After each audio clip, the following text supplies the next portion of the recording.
Bonjour, bienvenue sur la deuxième émission de Secrets d'Atelier. Nous voici dans un champ, en réalité c'est plutôt une friche en plein cœur de Mulhouse. Nous allons rencontrer une artiste qui travaille en extérieur.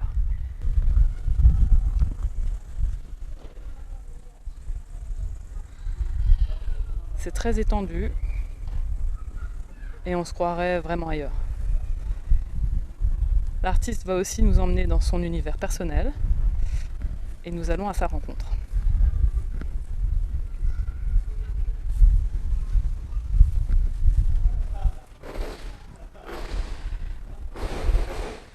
Alors c'est un quartier vivant, il va y avoir du bruit.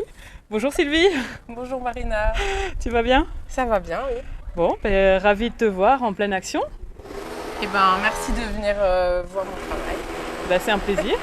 On va échanger, enfin en tout cas on va essayer d'échanger entre les bruits de perceuse et le tonnerre qui risque d'éclater, mais en tout cas je suis ravie d'être avec toi et de partager cette interview. Moi aussi. Donc tu peux nous expliquer un petit peu ce projet de peinture? De fresque. C'est la ville de Mulhouse qui m'a embauchée pour faire cette fresque participative. Donc normalement, il y a des enfants qui participent à cette fresque. Aujourd'hui, ils font aussi d'autres activités à l'autre bout du terrain.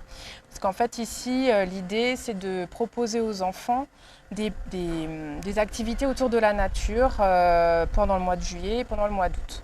Donc il y a plusieurs associations qui viennent, comme le Moulin Nature, Sahel Vert, et puis encore... il y a le centre socio-culturel Wagner, la ludothèque, voilà. Il y a pas mal de gens qui interviennent toute la semaine. Et moi, j'interviens, c'était la semaine dernière et cette semaine-là, pour faire une fresque participative avec les enfants. Voilà. Merci, on va te laisser un petit peu travailler puis regarder cette fresque dans son ensemble.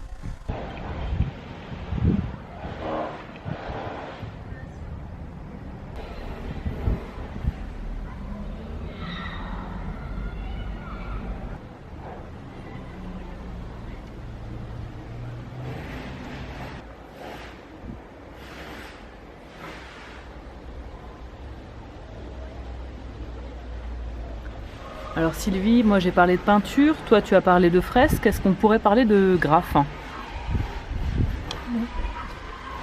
Non, je ne suis pas graffeuse, je fais pas de street art.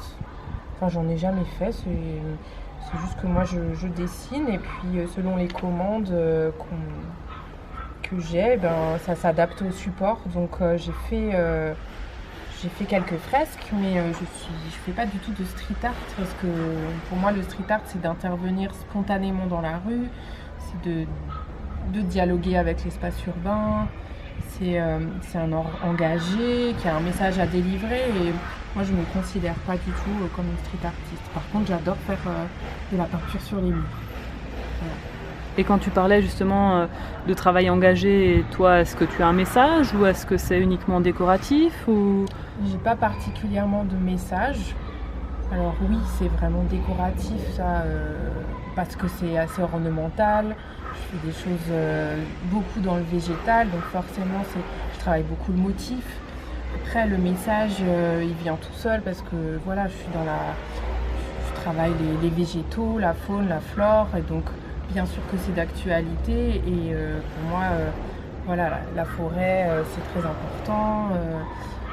Les plantes, la nature à défendre, c'est un sujet qui me touche beaucoup et qui me tient très à cœur. Mais ça va pas être mon message de base quand je vais dessiner. Voilà. Je dessine d'abord des plantes parce que ça me plaît de les dessiner. D'accord. Donc c'est vraiment le travail sur le motif aussi qui t'interpelle. Sur la couleur, la forme, toutes les formes différentes des plantes, j'adore ça. C'est vraiment ça ma source d'inspiration. Et ça te vient d'où cette envie, ce besoin justement de dessiner, de regarder les plantes? Je sais pas. J'ai vécu quand même très près de la forêt jusqu'à mes 14 ans, j'ai vécu à côté de la forêt. Voilà, donc on allait randonner tout le temps. J'étais vraiment près des arbres tout le temps, près des plantes. Donc je pense que ça revient, quoi. Ça revient petit à petit. Entre-temps, il y a eu l'adolescence où j'ai eu besoin d'être dans la ville, mais là, les plantes reviennent vers moi, on va dire. D'accord. Et pourtant, c'est des plantes qui ne sont pas forcément réalistes. Là, on a l'impression que c'est plutôt des veines dans la feuille. Est-ce que c'est mon interprétation ou est-ce que c'est toi une volonté aussi de libérer peut-être le motif Oui, du modèle? après je m'inspire des plantes réelles, comme pour la fresque là, on s'est inspiré un petit peu des plantes qu'il y a sur le site avec les enfants, on a récolté des plantes et puis ensuite on les a dessinées. Donc moi aussi dans mes croquis je m'inspire de plantes qui existent, mais ensuite je pars un petit peu dans mon imagination. J'aime bien aussi beaucoup jouer avec les couleurs, donc je ne vais pas rester dans une couleur réaliste. Et puis ensuite le geste vient et voilà. D'accord, très bien. Je vais filmer d'autres motifs de feuilles pour montrer à quel point il y a une grande diversité.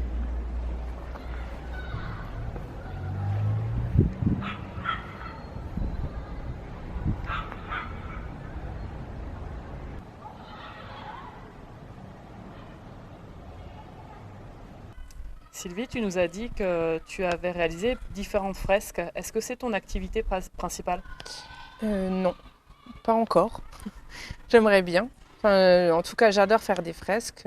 Donc voilà, s'il y en avait plus, ce serait super, à l'intérieur, à l'extérieur. J'ai vachement aimé faire ça à l'extérieur.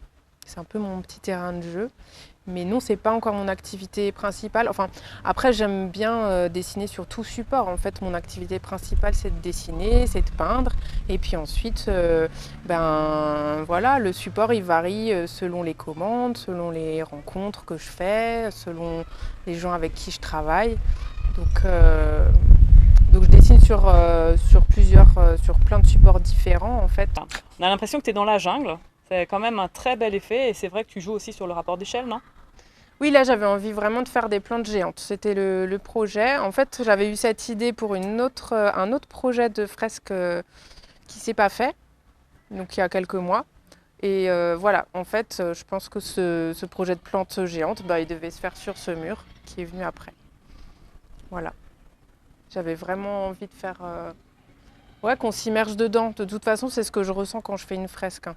C'est vraiment ce rapport direct comme ça avec les formes, avec les couleurs, avec cette peinture. C'est pas du tout la même sensation qu'on a que quand on est devant un papier à son bureau. C'est vraiment cette sensation que j'adore en fait quand je fais des fresques. Être en immersion en fait. Ouais. Un peu comme si tu nageais dans la peinture, quoi. Je nage dans la peinture. C'est pas beau ça. 3 jeunes filles ont rejoint Sylvie Cromer pour participer à la fresque. C'est le but de cette intervention artistique, faire découvrir aussi le métier de peintre et participer avec l'artiste.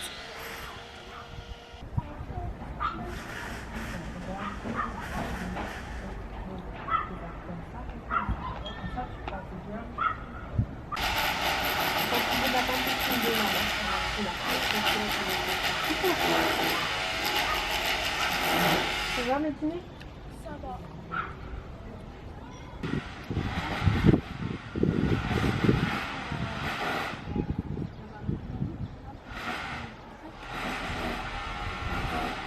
Alors Sylvie, tu réalises une fresque participative. Est-ce que c'est important pour toi de travailler avec les enfants? Eh bien, ça fait à peu près 7 ans que je travaille avec les enfants. Là, c'est la première fois que je fais une fresque participative avec eux et ça se passe super bien. Et sinon, j'interviens dans les écoles de Mulhouse. Voilà, j'ai fait pas mal d'écoles, d'ateliers dans les écoles et puis aussi dans d'autres structures. Et je trouve que ça donne un bon équilibre en fait avec cette pratique du dessin qui est assez solitaire en fait. Donc pour moi c'est vivant d'être avec les enfants et voilà, j'aime bien leur compagnie. Et qu'est-ce que tu leur apportes toi? Qu'est-ce que tu penses leur apporter? Alors moi quand j'arrive dans une école ou quand je suis là avec eux, en général je présente mon travail d'artiste, je leur montre mon boulot, donc voilà, ils découvrent un métier qui est peut-être pas non plus commun à tous les métiers. Et ensuite, dans le savoir-faire, dans la pratique, je leur apporte des nouvelles techniques. Et puis voilà. Et tu as l'impression d'être prise au sérieux quand tu présentes ton métier en tant que métier professionnel D'ailleurs, quel est ton... Auprès des enfants ou... Auprès des enfants, ouais.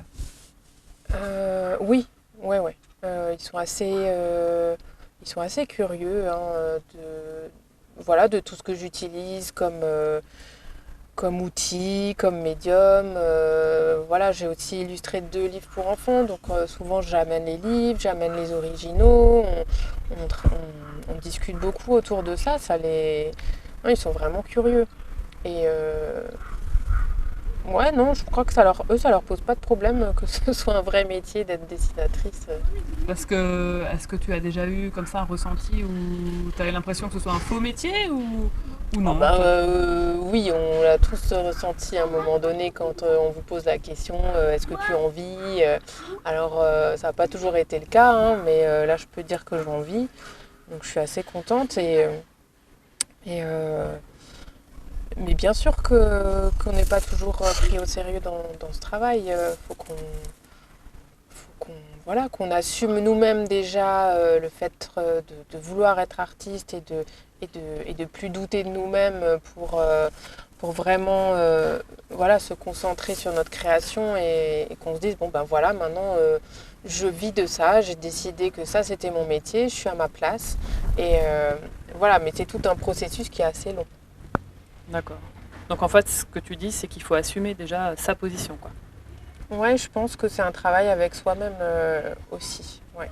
Avant de travailler avec les autres, d'être un travail avec les autres, finalement. Je pense que quand on se sent soi-même légitime dans ce qu'on fait et qu'on est un peu plus sûr de soi et qu'on se sent vraiment à sa place, et ben là, les choses deviennent un peu plus fluides et du coup, je sais pas, je trouve que ça fonctionne mieux. Oui, je pense aussi, c'est vraiment important. Mais du coup, quand tu te présentes aux enfants ou même d'ailleurs aux adultes, tu te positionnes en tant qu'artiste, plasticienne, peintre? Moi, en tant qu'illustratrice surtout, en tant que dessinatrice et puis artiste intervenante dans les écoles, plasticienne aussi. Mais là maintenant, je fais un petit peu moins d'art plastique avec les enfants. Je base plutôt sur le dessin, sur les recherches graphiques, sur le motif. Alors là, il y a plein de petites filles autour de moi qui sont en train de regarder ce que donne l'image Sylvie à l'écran. Et toi, t'as fini? D'accord, bah, Sylvie, elle va s'occuper de toi. Ouais. Donc je te laisse travailler avec les enfants. Merci Marina. Tu veux continuer ça? On va faire tes traits après. On va faire tes traits. Ou les petits points là-bas?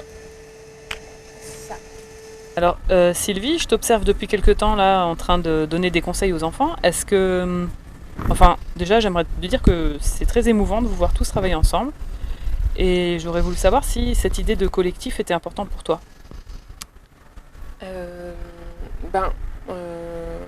Ouais, comme je disais tout à l'heure, c'est vraiment un équilibre entre ma pratique solitaire, où je suis dans mon atelier, toute seule à dessiner, et justement ces moments où je suis avec les enfants. C'est vraiment pour moi vraiment un équilibre de vie en fait. Avec ce métier, je trouve que d'être tout le temps tout seul devant son dessin, ça peut... alors il y a des moments que j'adore et j'adore être seule avec mes dessins, mais si ça devait tout le temps être comme ça, sans que je puisse aller à l'extérieur, travailler avec d'autres gens, ça pourrait m'être un peu pénible d'être tout le temps toute seule. Donc là, je suis avec les enfants, mais je collabore aussi avec d'autres personnes, avec des amis, avec toi. Je fais des belles rencontres et c'est ça que j'aime bien aussi dans les projets collectifs que j'ai pu faire pour le projet à l'église de Brunstatt avec Pierre Frankel et Sandrine Weidmann. Dans le projet aussi du parcours pédagogique artistique dans la forêt, où il y avait aussi d'autres artistes qui intervenaient. Voilà, j'aime bien faire des nouvelles rencontres et faire des projets collectifs. Et puis je pense que pour eux aussi de se dire, on est tous ensemble et c'est nous tous qui avons fait cette fresque, oui, ça doit être quand même aussi une fierté. Hein. Ouais, c'est super. D'ailleurs, j'aimerais bien... on avait commencé à noter les noms là, sur un petit tableau de tous ceux qui participaient. Et il ne faut pas que j'oublie aujourd'hui qu'ils le fassent aussi et que je note tous les noms. Et j'aimerais bien mettre tous les noms des enfants, peut-être dans un coin du mur pour que leur nom reste. Voilà. Et puis, s'ils sont là, on fera aussi un petit goûter à la fin de la fresque. Ah, le petit goûter. Voilà. On attend tous. Ça s'appelle le vernissage, c'est ça? Un petit vernissage avec les enfants, ouais. Bon, on a hâte d'y être. Hein. On a, je pense, quand même une très belle, une belle vue de ce qui se passe ici au quartier Népère. Et puis cette invitation d'artistes, moi je trouve ça vraiment très important, plus qu'intéressant, vraiment important.